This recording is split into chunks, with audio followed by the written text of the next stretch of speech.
인생이라고 하는 거 우리가 이제 살면서 끊임없이 해야 되는 게 있는데 그게 선택입니다. 어떻게 해야 되나 뭔가 선택하면서 살아간다는 게 우리 인간의 아주 기본적인 삶이죠.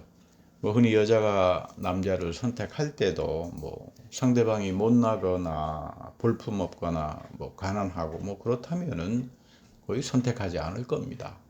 설사 뭐 사랑 때문에 뭐 상대방이 돈도 없고 뭐 연약하더라도 선택했다 할지라도 뭐 인생을 살아보면 뭐 그 사랑이 계속 지속된다는 그런 것도 보장하지 못합니다. 이런 게 우리가 사는 인생이죠. 그런데 성경에서 말하는 선택은 전혀 다릅니다. 아주 하나님의 선택의 방식은 우리들의 어떤 상식이나 세상적인 판단을 넘어섭니다. 우리 신명기 7장 7절에 보면 하나님께서 이스라엘을 왜 선택했는가 내용이 나오는데 여호와께서 너희를 기뻐하시고 너희를 택하심은 여기 보면 이제 택한다는 것하고 하나님이 기뻐하세요. 하나님이 기뻐하니까 택하는 겁니다. 너희가 다른 민족보다 수요가 많아서가 아니라 강성해서가 아니다 이 말이에요. 너희는 모든 민족 중에 가장 적다. 놀라운 이야기죠. 세상에는 별 볼 일 없고 아무런 힘도 없는 사람 눈여겨나 봅니까? 근데 하나님은 이런 이스라엘 백성을 눈여겨보고 선택하고 그리고 기뻐합니다. 이 사람들 아무런 능력 없습니다. 왜 그토록 하나님께서 이들을 기뻐하고 선택했을까? 딱 한 사람 때문이죠. 하나님은 아브라함을 통해서 약속을 그의 백성을 통해서 지켜나가는 겁니다. 오늘도 그대로예요. 하나님은 똑같은 이런 이스라엘 백성과 같은 사람을 택하는데 여러분들과 저를 택하는데 우리가 잘나서가 아니라 딱 한 분, 십자가에 달리신 예수 그리스도를 통한 은혜와 약속 때문에 우리를 선택하고 기뻐하는 거지요. 흔히 유대인들이 똑똑하다라고 사람들이 말합니다만은 다른 민족들에 비해서 우수하다 하지만 성경은 전혀 그렇게 말 안 합니다. 성경에서는 너희들은 세상에서 제일 어리석어, 제일 못났어. 그런데 이스라엘이 성공할 때는 항상 하나님이 주신 은혜와 말씀에 쫓아서 살아갈 때는 성공했어요. 아, 우리에게 잘난 것이 없구나. 이 범사에 베풀어 주시는 하나님의 은혜와 만나와 축복으로 우리가 살아서 잘난 것이다. 이런 믿음의 자세, 이런 영적인 바른 태도를 가질 때는 이스라엘에게는 항상 형통의 삶과 평강이 찾아왔죠. 그런데 뭐 아니야. 우리가 정말 잘났어. 이런 생각이 들어오고 말씀을 떠나버리고 자기 멋대로 자기 유익대로 우상숭배하다가 결국은 이웃 나라들로부터 공격당하고 바벨론에 끌려가서 죽도록 고생합니다. 여러분 바울도 똑같은 말을 합니다. 고린도전서 1장 27절 말씀입니다마는 하나님은 세상에서 미련한 것들을 택하신다. 이 원문을 보면 세상이 어리석게 생각하는 것들을 택하신다 이런 뜻이에요. 세상 사람들이 생각할 때 저거 어리석은 거야. 뭐 교회 다니는 게 뭐가 그렇게 대수인가.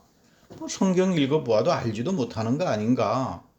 그럼 뭐 목회자들도 보니까 유튜브에서 보니까 성경 갖다 놓고 뭐 이렇게 말하고 저렇게 말하고 다 서로 다른 말을 하는데 뭐 그런 뭐 고대 오래전의 이야기 뭐 그런 이야기들이 나하고 무슨 상관이 있느냐. 어리석게 봅니다.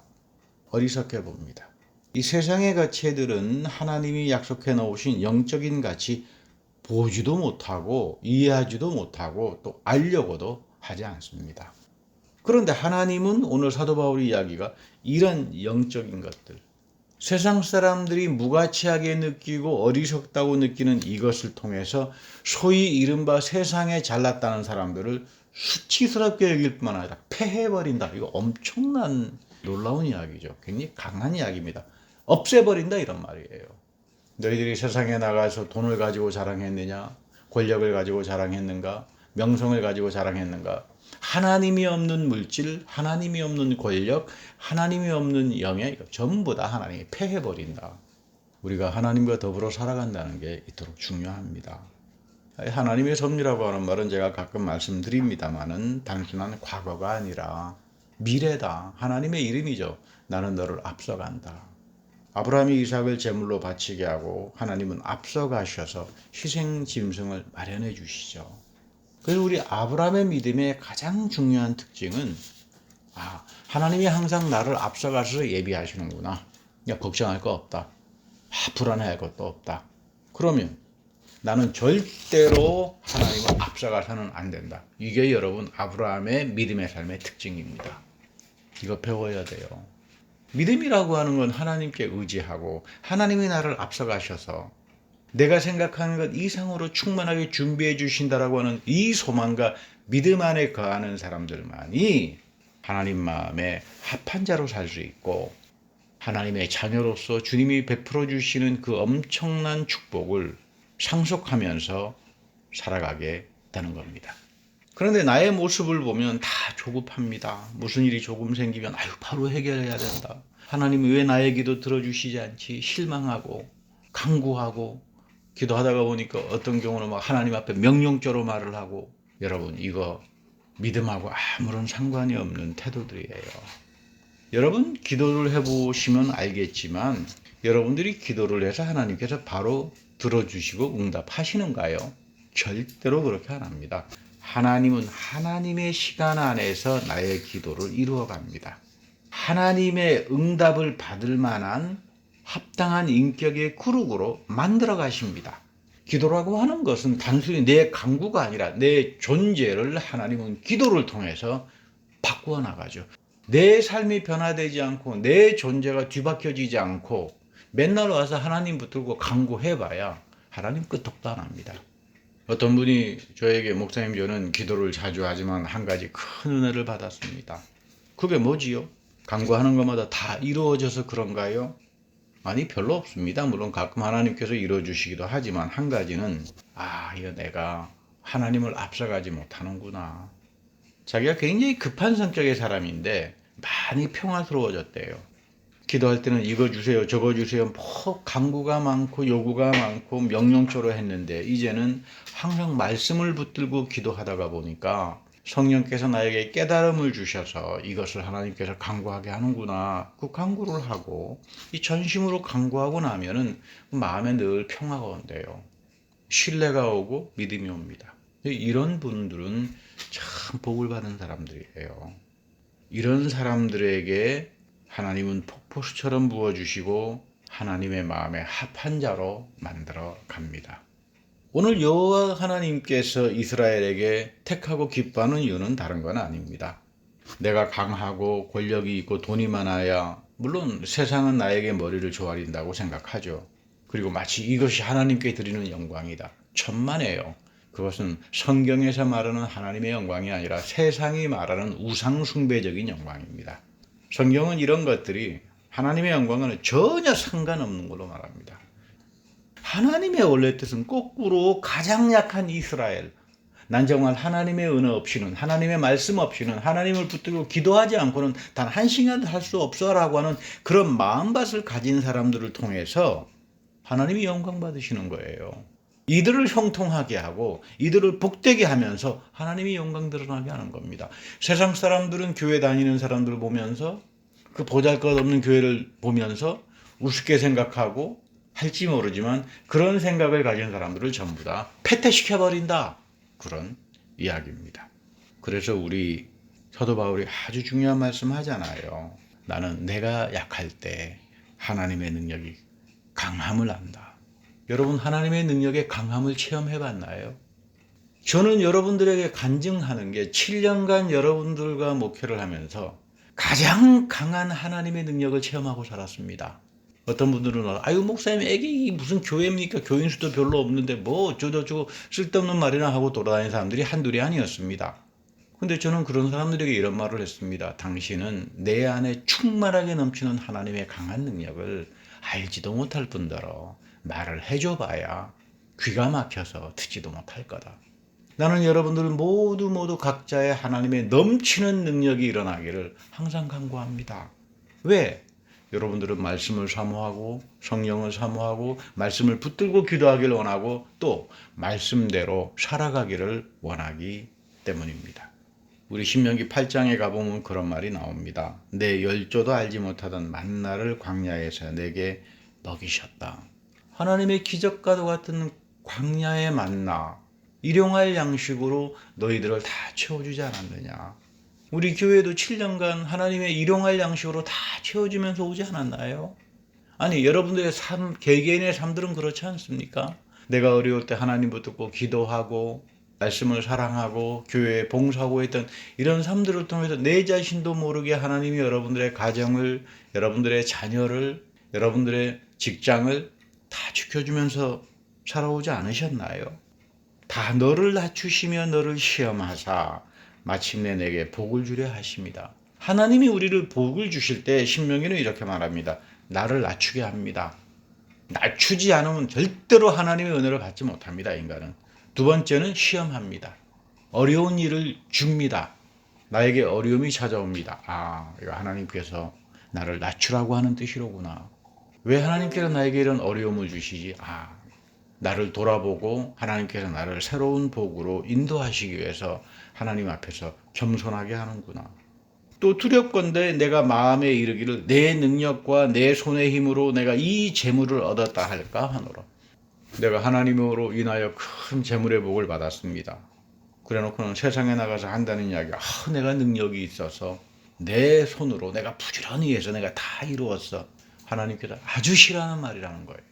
어떻게 하면 나는 하나님의 축복의 사람으로 살아갈 수 있을까? 나를 낮추고 하나님이 나에게 시험을 하고 어려운 일이 닥칠 때 나는 내가 연약할 때 하나님의 능력으로 사는구나.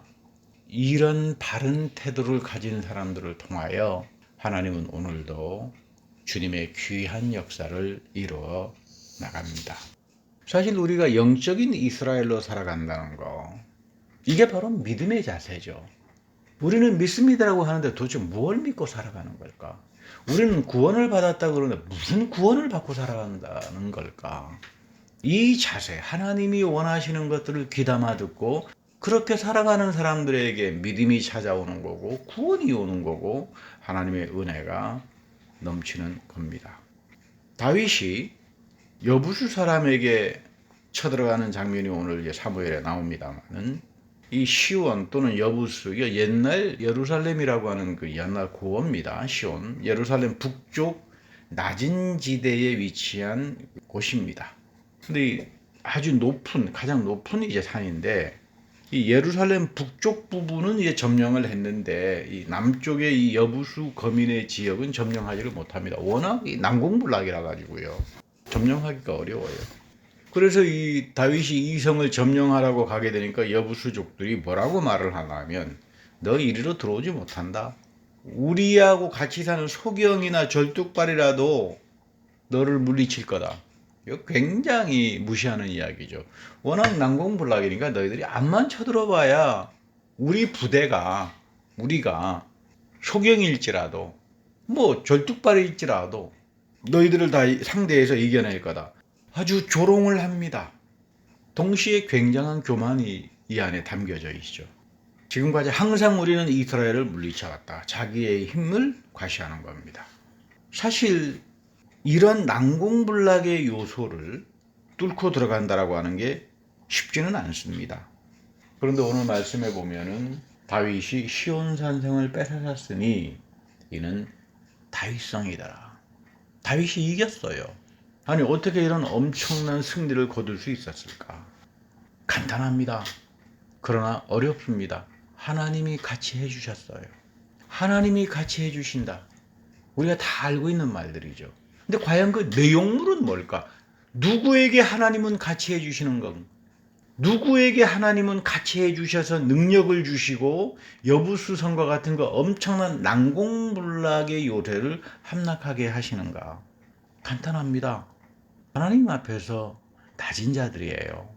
하나님 말씀대로 살려고 애쓰는 사람들이에요. 우리 모두는 하나님이 나와 함께 해주시기를 기도하고 사모할 겁니다. 그러나 하나님이 나와 함께 한다는 의미는 뭘까?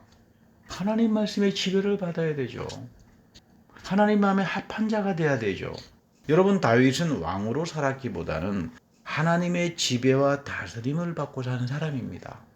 저도 마찬가지입니다. 입으로는 주님 나와 함께 해주십시오. 수십 번 기도를 하면서도 정작 나는 때때로 여부수 사람처럼 나의 생각과 자존심과 고집과 경험과 미혹에 지배받고 살아가게 됩니다. 그러니 당연히 하나님의 역사는, 하나님의 응답은 일어나지 않는 거죠. 이걸 깨닫고 나니까 하나님께서 나의 기도를 안 들어주신 건 당연한 거로구나, 이제 이렇게 생각하고 살아가게 됩니다.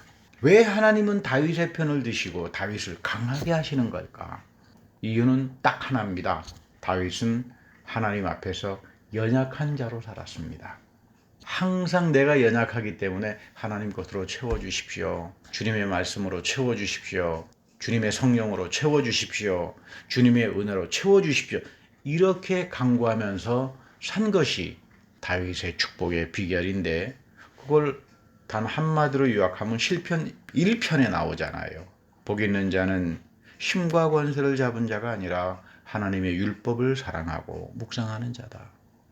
이러한 사람들이 시냇가에 심겨진 나무처럼 형통하는 삶을 산다. 우리 모두도 여기에 올인해야 합니다. 다윗에게 여부수족 난공불락을 쳐서 복종시키게 했던 그 하나님의 권세와 능력이 바로 이 다윗에게 이어졌듯이, 오늘 우리가 바로 그러한 하나님의 능력을 체험하길 원한다면 다윗의 신앙관이 시편 1편이 오늘 나의 믿음관이요, 인생관이 되어야 하는 겁니다. 하나님은 무엇 때문에 나와 함께 하길 원하는가? 하나님이 함께 하심으로 내가 강성하게 되는 걸 원하기 때문일까? 그렇지 않습니다. 하나님께서 함께 하심으로써 나를 도와주고 잘되게 하는 걸까? 그렇지 않습니다. 나의 삶과 인격과 생각과 태도를 하나님 마음에 합한 자로 만들어가기 위해서 하나님이 능력을 베풀어 주시는 거고, 하나님이 형통하게 하시는 거고, 그래서 하나님 마음에 합한 자로 만들어서 내 존재를 바뀌기 위해서 하나님이 우리에게 은혜를 능력으로 채워주시는 겁니다. 야곱에게도 하나님이 함께 하셨죠. 그러나 야곱의 경우는 좀 다릅니다. 하나님은 야곱을 아주 험악한 나그네의 인생의 길로 이끌어 가십니다. 야곱의 뜻대로 절대로 인생을 이루어주지 않으셨습니다. 하나님은 오히려 하나님이 원하시는 야곱으로 만들어가기 위해서 험악한 나그네 길로, 때로는 낮추기도 하고 때로는 시험에 들기도 하고 고생도 하면서 이 못돼 먹었던 야곱의 얌체, 이 약삭빠름, 아주 그 형편없는 그런 인간성, 이런 것들을 하나님께서 막대기로 치면서 다듬어 가신 게, 그래서 이 야곱에게 하나님의 풍성한 은혜, 이스라엘이라고 하는 이름으로 거듭나는 거죠. 우리는 다른 데서가 아니라 우리 목사님 굉장히 신앙이 훌륭해, 우리 교회 장로님 굉장히 신앙이 훌륭해, 그런 것도 좋습니다만, 우리가 배워야 되는 것은 다윗이나 야곱 속에서 역사한 하나님을 배워야 돼요. 그 하나님이 똑같이 여러분들을 다윗처럼 야곱처럼 상대하고 여러분들의 인생을 바꿔놓기 때문입니다. 여부수 사람이 거하던 예루살렘은 이제 다윗에 의해서 점령당하고 다윗성이 되고 거기에 예루살렘 성전이 세워지는 거죠. 하나님을 부인하던 가나안 사람들이 난공불락이라고 생각했던 이 요새가 소경과 절뚝발이를 내세워도 싸워도 나는 다윗을 이길 수 있다라고 큰 소리쳤던 그곳이 무너지고, 이제는 하나님이 선택한 다윗의 왕, 무엇보다도 하나님의 거룩한 예루살렘 성전이 세워지는 겁니다. 오늘 하나님은 여전히 우리에게 오셔서 내 마음속에는 여부수족과 같은 마음을 부셔버리고 하나님의 예루살렘의 성을 영적으로 지어가기를 원합니다. 그래서 사도 바울의 이야기도 너희는 하나님의 성전이란 말이 여기에 담겨져 있는 거예요. 너희 안에 있는 여부수족과 같은 마음을 멀리하라. 교만하고 얌체와 같고 약삭빠르고 자기 유익을 구하고 이거 멀리하고 하나님이 너를 지배하게 하라. 나의 마음에 신령한 예루살렘의 축복이 임하기 때문입니다. 그러나 나의 마음은 여부수의 마음과 같습니다. 은혜가 아니라 나의 힘으로 산다고 큰 소리칩니다.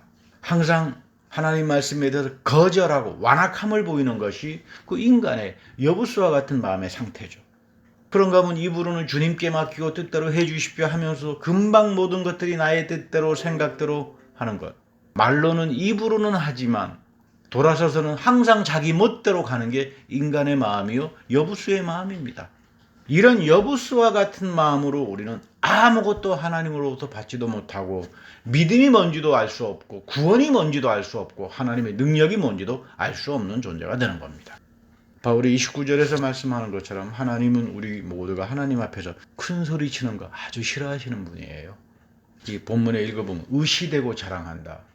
우리 하나님 앞에서 의시되고 자랑해서는 안 됩니다. 우리가 자랑하고 싶다면 주님이 나에게 베풀어 주신 은혜, 그것만 자랑해야 합니다. 일전에 목사님들 수련회에서 교회 목회 성공한 아주 큰 교회를 목회하는 목사님들이 나오셔가지고 사례 보고를 하는데, 뭐 내가 이랬더니 이렇게 크게 부흥했다, 뭐 이랬더니 뭐 크게 뭐 하나님께서 권능을 베풀어 주셨다. 저는 전혀 감동을 받지 못했습니다. 근데 제가 딱 감동을 받은 목사님은 굉장히 그 좋은 교회, 아주 유수한 교회를 하시는데, 이분은 나오셔서 하시는 말씀이 전혀 달라요. 자기 실패한 이야기만 해요. 내가 이랬더니 실패했습니다. 내가 이랬더니 참 고생을 했습니다. 그래서 나는 말씀을 붙들고 하나님 앞에, 하나님 나는 열심히 해봐야 이거밖에 안 되는 사람입니다. 그럴 때 하나님의 은혜가 임하더라.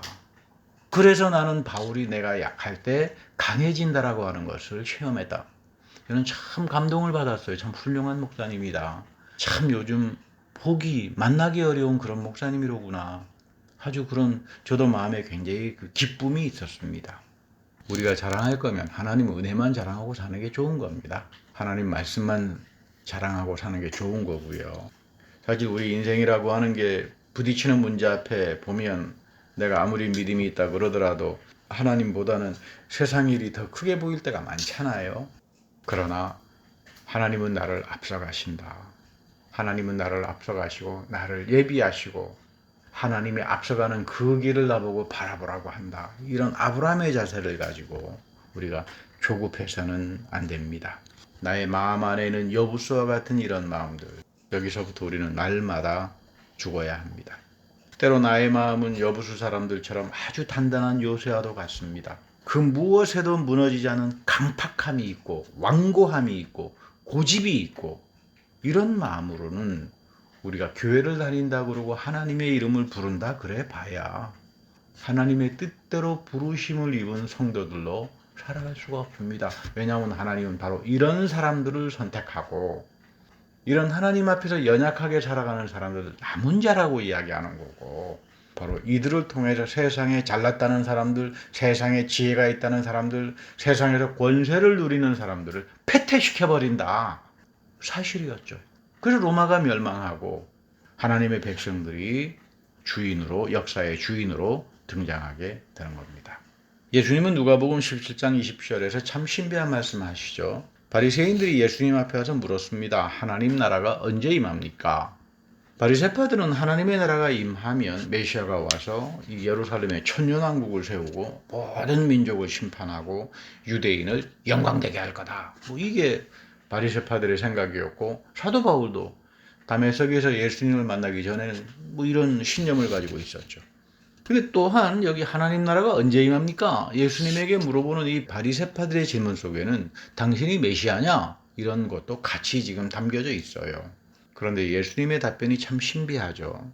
하나님의 나라는 너희들의 눈에 볼 수 있게 임하는 것이 아니다. 너희들 생각처럼 예루살렘에 천년왕국 세워지지 않는다 이 말이에요. 또 여기 있다 저기 있다 장소적으로 말도 못한다. 예수님 당시에 내가 메시아다, 하나님 나라를 가져왔다는 사이비들이 참 많았어요. 뭐 처음부터 끝까지 세상 마지막까지 이 사이비 잘못된 이런 것들이 뭐 판을 치겠죠. 그런데 지금 예수님께서 하시는 말씀은 이 십자가는 그들을 통해서 이루어지는 것이 아니다. 무엇을 통해서 이루어지는가? 십자가를 통해서만 이루어지는 겁니다. 그래서 25절에 가면 인자는 먼저 많은 고난을 당하고 이 세대에서 버림받게 될 것이다. 그러나 너희들이 그리스도의 말씀을 가지고 사는 사람들에게는 하나님 나라가 너희들에게 임재하고 너희들을 하나님의 성전으로, 너희들을 예루살렘 성전처럼 만들어갈 거다. 이 살아계신 그리스도가, 영원하신 그리스도가 교회의 머리요, 우리는 이 그리스도 앞에 선택되고 접붙임을 당하면서 그분의 성전으로 살아가는 겁니다. 그래서 하나님 나라가 여러분들 안에 있는 겁니다. 가장 큰 축복은 뭘까? 믿는 사람으로서 가장 큰 축복은 하나님 나라를 상속받고 내 마음속에 간직하고 살아가는 하나님의 성전으로 살아가는 여러분과 저와 같은 사람입니다. 사순절은 내가 어떻게 하면 하나님의 성전으로 살아가며 하나님 나라를 내 안에 임재하며 살아갈까? 그러기 위해서 우리가 유일하게 배우고 순종해야 될 분은 십자가에 달리신 예수 그리스도, 그분밖에 없는 겁니다. 난 이분을 통해서 구원을 얻었고, 난 이분을 통해서 영원한 생명을 얻었고, 나는 이분을 통해서 형통과 은혜의 축복을 얻었습니다. 그래서 평생 나는 이 예수 그리스도의 명령하신 말씀, 그 앞에만 순종하고 지키면서 살고 싶을 뿐입니다. 이것이 사순절에 예비된 우리들의 축복이고, 여러분들에게 이 사순을 거치면서 여부수족과 같은 마음을 멀리하고 하나님의 성전으로 살아가는 귀한 여러분들이 되기를 축복합니다. 다 같이 기도하겠습니다. 하나님, 우리 마음 안에는 항상 여부수족 같은 그런 마음이 있어 교만하고 약삭빠르고 나의 유익을 고치고 입으로는 하나님에 대한 말을 하지만 내 마음은 전혀 나의 생각과 유익함을 쫓으며 살아갔던 시간들이 있습니다. 하나님께서 다윗을 사랑하고 하나님께서 바울을 사랑하며 하나님께서 아브라함을 사랑하듯이 오늘 우리에게도 이들의 삶을 본받으며 예수 그리스도가 하신 하나님 나라가 너희 안에 있다라고 하는 이 마음의 성전의 축복을 우리 모두가 다 받을 수 있도록 하여 주시옵소서. 우리 개개인 한 사람 한 사람 그 영혼이 범사에 잘되어 세상에 나가 물질의 모든 삶들에서 승리하며 주의 강력한 능력과 권능을 체험하며 살아가는 우리 모두가 다 되게 하여 주옵소서. 그리고 주 예수 그리스도의 이름으로 축복하며 감사기도 드립니다.